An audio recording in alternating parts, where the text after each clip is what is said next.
যে সমস্ত নেতৃবৃন্দ এখানে আছেন ভালো করে শুনুন, যারা ইসলামী আন্দোলনকে যারা বিশ্বাস করেন না, পছন্দ করেন না, আর যে সব অনুসারীরা আছেন ইসলামী আন্দোলন পছন্দ হয় না, তারাও ভালো করে শোনেন, আল্লাহর কালামের কথা কাজে লাগবে। অনুসারীরা আল্লাহর দরবারে ফরিয়াদ করবে, রব্বুল আলামিন এরাই আমাদেরকে গোমরাহ করেছে, তোমার রাস্তা থেকে আমাদেরকে সরাই দিয়েছে। হে আমাদের রব, রব্বানা আতিহিম দিফাইন মিনাল আযাবি ওয়ালআনহুম লানান কাবীরা। আয় আল্লাহ, আমাদের যে শাস্তি হবে তার থেকে ডাবল আযাব এই নেতাগুলির দাও, আর তোমার কঠিন লানত এদের উপরে করো। এরা আমাদেরকে গোমরাহ করেছে, তোমার রাস্তায় চলতে দেয় নাই।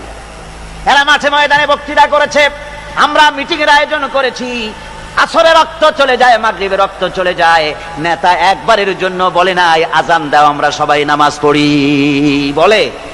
জোরে বলেন, বলে?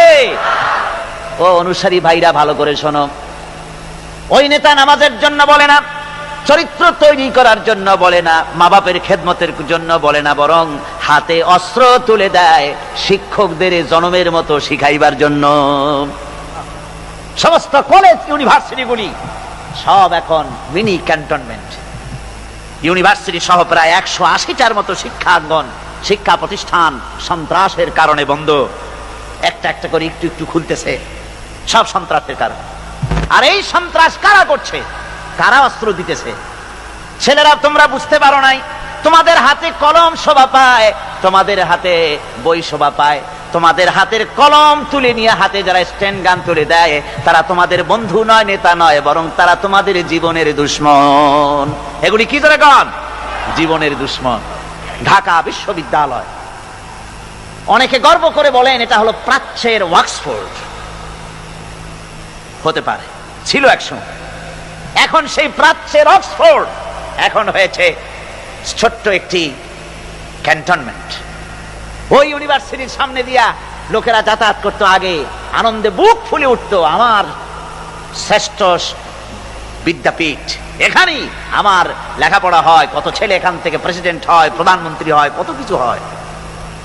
আর এখন ওই ইউনিভার্সিটির সামনে দিয়ে যাওয়ার সময় মানুষ যখন যায়, যদি রিকশায় থাকে, রিকশা ড্রাইভারকে বলে বাবা জোরে চালা, বকশিস দেব। আর যদি পায়ে হাঁটে তো দ্রুত গতিতে দৌড় মারে, আর আয়াতুল কুরসি পড়ে বোতাম খুলে জোরে জোরে বুকে ফু মারে, আর বলে যে আল্লাহ এই ছাত্রদের সঙ্গে যেন দেখা না হয়। আমার ভাইজান আল্লামা হযরত মাওলানা সৈয়দ কামালউদ্দিন জাফরি মাদ্দাজিল্লাহুল আলী আমাকে বলছিলেন যে আসলে কোরআনের আয়াত দিয়ে আমাকে বলছিলেন যে ঢাকা বিশ্ববিদ্যালয় এর চতুর্দিকে একটা বড় প্রাচীর তৈরি করা উচিত, যেমন ইয়াজুজ মাজুজের জন্য প্রাচীর তৈরি করা হয়েছিল। কোরআন শরীফে আছে।